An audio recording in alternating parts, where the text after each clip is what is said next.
प्यारे बच्चों नमस्कार। आज की विज्ञान की ऑनलाइन क्लास में आपका स्वागत है।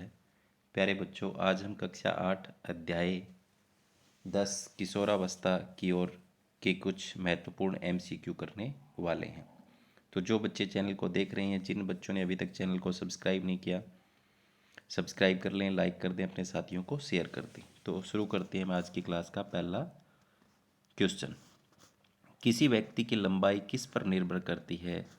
तो प्यारे बच्चों, माता पिता के जीन पर, पिता से प्राप्त जीन पर, क और ख दोनों, इनमें से कोई भी नहीं। तो माता और पिता के जीन पर, पिता के प्राप्त जीन पर भी दोनों पर, तो क और ख दोनों यहाँ पर सही है। आगे है, किशोरावस्था के दौरान मनुष्य के शरीर में होने वाले परिवर्तन किसका संकेत देते हैं? तो प्यारे बच्चों, वो संकेत देते हैं यौनारंभ का। किशोरावस्था के दौरान मनुष्य के शरीर में जो परिवर्तन आते हैं वो किसका संकेत करते हैं?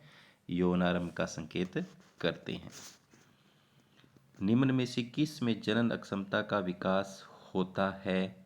लड़कों में, लड़कियों में, क और ख दोनों में, इनमें से कोई नहीं। तो प्यारे बच्चे, लड़कों में भी होता है और लड़कियों में भी होता है, तो क और ख दोनों। ऑप्शन नंबर 3 इसका बिल्कुल सही है। आगे, किस अवस्था में मनुष्य के शरीर में अनेक परिवर्तन आते हैं? बाल अवस्था में, किशोर अवस्था में, यौन अवस्था में, प्रौढ़ अवस्था में? तो आप देख सकते हैं ये जो परिवर्तन है ऐसे आ रहे हैं। तो ये किस अवस्था में आते हैं? किशोर अवस्था में आते हैं, जो 11 से शुरू होती है, 18 या 19 वर्ष तक होती है। इस अवस्था को हम क्या कहते हैं? किशोरावस्था कहते हैं। आगे चलते हैं नेक्स्ट। ग्रंथियों की अधिक क्रियाशीलता के कारण व्यक्तियों में क्या हो जाता है? तो प्यारे बच्चों, तेलीय ग्रंथियों की अधिक क्रियाशीलता के कारण यहाँ पर देख सकते हो आप, बच्चा इसके मुंह पर कील मुहासे हो गए हैं। तो चेहरे पर प्रभाव, फुंसियाँ, मुहासे, तो ये सभी इस पर दिखाई देते हैं। तो उपरोक्त सभी इसका सही है। आगे है, किशोरावस्था में किसका स्त्राव बढ़ जाता है? तो प्यारे बच्चों, किशोरावस्था के अंदर स्वेद, तेल ग्रंथियां, क और ख दोनों, इनमें से कोई भी नहीं। तो स्वेद और तेल ग्रंथियों का स्त्राव बढ़ जाता है। तो ऑप्शन नंबर 3 इसका बिल्कुल सही है। यौनारंभ में वृद्धि का प्रारंभ किस अवस्था में होता है? यौनारंभ में वृद्धि का प्रारंभ किस में होता है? यौनारंभ में स्वर यंत्र में, लैरिंक्स में, क और ख दोनों, इनमें से कोई नहीं। तो आपका जो स्वर यंत्र होता है उसी को हम लैरिंक्स कहते हैं। इसमें क्या है, आपके गले में एक उभार बनना शुरू हो जाता है। तो वो स्वर यंत्र और लैरिंक्स दोनों में, क और ख दोनों इसका सही है। वृद्धि के कारण लड़कों में शारीरिक पेशियां कैसी दिखाई देती है? सुस्पष्ट, गठी? तो दोनों ही, क और ख। तो तीसरा ऑप्शन सही हो जाएगा, क और ख दोनों यहाँ पर सुस्पष्ट और गठी हुई दिखाई देती है। किशोरावस्था में होने वाले परिवर्तन को कौन नियंत्रित करता है? तो प्यारे बच्चों, किशोरावस्था में जो परिवर्तन होते हैं उनको हार्मोन नियंत्रित करते हैं।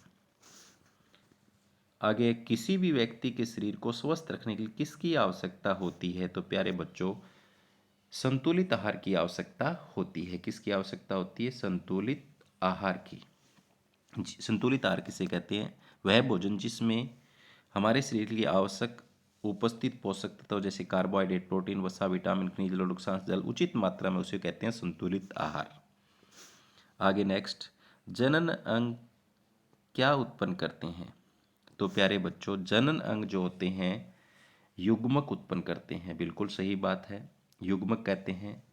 तो जो नर होता है वो शुक्राणु पैदा करता है, मादा होता है जो अंडाणु पैदा करता है। तो उपरोक्त सभी, ऑप्शन नंबर 4 इसका सही है। थायरोक्सिन किसके उत्पादन के लिए जल में किसकी उपस्थिति आवश्यक है? तो प्यारे बच्चों, थायरोक्सिन के उत्पादन के लिए जल में किसकी उपस्थिति आवश्यक है? आई लिखा हुआ है, गले से जोड़ा हुआ है, तो मतलब आयोडीन। तो ऑप्शन नंबर 2। आगे है, जनन अंग कौन कौन से हैं?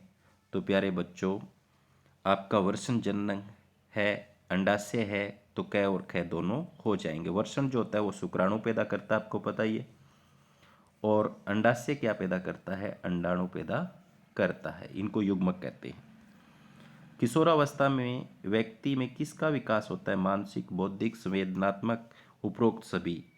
तो मानसिक विकास भी होता है, बौद्धिक विकास भी होता है, संवेदनात्मक, मानसिक का मतलब मन का विकास, बौद्धिक का मतलब बुद्धि, संवेदनात्मक मतलब किसी के प्रति क्रोध, चिंता, भय, ये इस तरह से संवेदना होती है, उपरोक्त सभी इसका सही है। हमारे शरीर में कौन सी अंतःस्रावी ग्रंथियां हैं? तो हमारे शरीर में थायराइड भी अंतःस्रावी ग्रंथि है, अग्नाशय भी अंतःस्रावी ग्रंथि है, एड्रिनल अंतःस्रावी ग्रंथि है। तो उपरोक्त सभी इसका सही है। आगे है आयरन तत्व किसका निर्माण करता है? तो प्यारे बच्चों, आयरन तत्व जो होता है वो निर्माण करता है रुधिर का। किसका निर्माण करता है? रुधिर का। रुधिर में ये लाल रंग का वर्णक हीमोग्लोबिन होता है, हीमोग्लोबिन होता है। और यहाँ पर हीम मतलब आयरन और रुधिर से। तो ऑप्शन नंबर 3 इसका सही है। गुणसूत्र किसके केंद्रक में उपस्थित होते हैं? तो प्यारे बच्चों, गुणसूत्र जो होते हैं प्रत्येक कोशिका के केंद्रक में उपस्थित होते हैं। ऑप्शन नंबर 2 इसका बिल्कुल सही है। शिशुओं को किसके दूध से संतुलित भोजन मिलता है? गाय, भैंस, माँ, बकरी। तो माँ के दूध से उनको संतुलित भोजन मिलता है। पुरुषों में स्त्रियों की अपेक्षा कौन सी क्षमता अधिक अवधि तक रहती है? तो पुरुषों के अंदर युग्मक की परिपक्वता, उत्पादन की क्षमता क्या है? स्त्रियों से अधिक समय तक रहती है। तो ऑप्शन नंबर तीसरा क और ख दोनों सही आ जाएंगे। अपने आप में संतुलित भोजन कौन है? दूध, चावल, दाल, सब्जियां। तो प्यारे बच्चों, दूध क्या है? एक संतुलित भोजन है जिसमें हमारे शरीर के लिए आवश्यक सभी पोषक तत्व उचित मात्रा में होते हैं। हार्मोन क्या है? तो प्यारे बच्चों, हार्मोन अंतःस्रावी ग्रंथियों द्वारा स्रावित रासायनिक पदार्थ होते हैं। ऑप्शन नंबर 2 इसका बिल्कुल सही है। संतुलित आहार का क्या अर्थ है? तो प्यारे बच्चों, वह भोजन जिसमें प्रोटीन, वसा, विटामिन, खनिज, कार्बोहाइड्रेट का पर्याप्त मात्रा में होना। उपरोक्त सभी आ जाएगा। आगे है चिप्स तथा पैक किए गए पदार्थों में क्या नहीं पाया जाता? तो प्यारे बच्चों, उसमें पोषक तत्व नहीं पाए जाते। तो ऑप्शन नंबर 1 इसका बिल्कुल सही हो जाएगा। ऊर्जा प्रदान करने वाले पदार्थ कौन कौन से हैं? दूध, मांस, नट और दालें। उपरोक्त सभी। तो हमें दूध, मांस, नट और दालें सभी से ऊर्जा प्राप्त होती है। तो उपरोक्त सभी इसका बिल्कुल सही है। मेंढक में थायराइड द्वारा स्रावित हार्मोन किसका नियमन करता है? तो प्यारे बच्चों, थायराइड हार्मोन थायरोक्सिन हार्मोन का नियमन करता है। आगे निम्न में से कौन सा आहार किशोरों के लिए सर्वोत्तम है? चिप्स और नूडल्स, रोटी, दाल, बहरी सब्जियां, चावल और बर्गर, शाकाहारी टिक्की। तो प्यारे बच्चों, रोटी, दाल व हरी सब्जियां जो है वो एक संतुलित आहार है। तो ये जरूरी है। खैर, आगे है थायराइड एवं एड्रिनल ग्रंथि किसके द्वारा स्रावित हो? थायराइड और एड्रिनल ग्रंथि किसके द्वारा स्रावित होती है? तो मतलब स्रावित का मतलब ये किसके कंट्रोल में होती है? ये पीयूष ग्रंथि के अंडर में होती है। आगे नेक्स्ट, लौह प्रचुर खाद्य पदार्थ कौन कौन से? पत्तेदार सब्जियां, गुड़ और संतरा, आंवला। उपरोक्त सभी। तो सभी में लौह की मात्रा होती है। तो उपरोक्त सभी। एक पीड़ित व्यक्ति से स्वस्थ व्यक्ति में ड्रग के लिए इस्तेमाल की जाने वाली सिरिंज को क्या कहते हैं? सिरिंज से क्या हो सकता है? तो HIV हो सकता है, बिल्कुल सही है। HIV, वायरस क और ख दोनों। तो यानी HIV और वायरस जो होते हैं वो अगर किसी रोगी व्यक्ति को वो सिरिंज लगाई हुई है, सुई लगाई हुई, उसी से दूसरे को दे दे इंजेक्शन, यानी उसी सिरिंज से, तो HIV वायरस जो होता है वो उसी के शरीर में प्रवेश कर जाएगा, उसको एड्स हो जाएगी। तो क और ख दोनों। ऑप्शन नंबर 3 इसका बिल्कुल सही है। HIV क्या है? तो HIV एक वायरस है जिसका पूरा नाम है ह्यूमन इम्यूनो वायरस।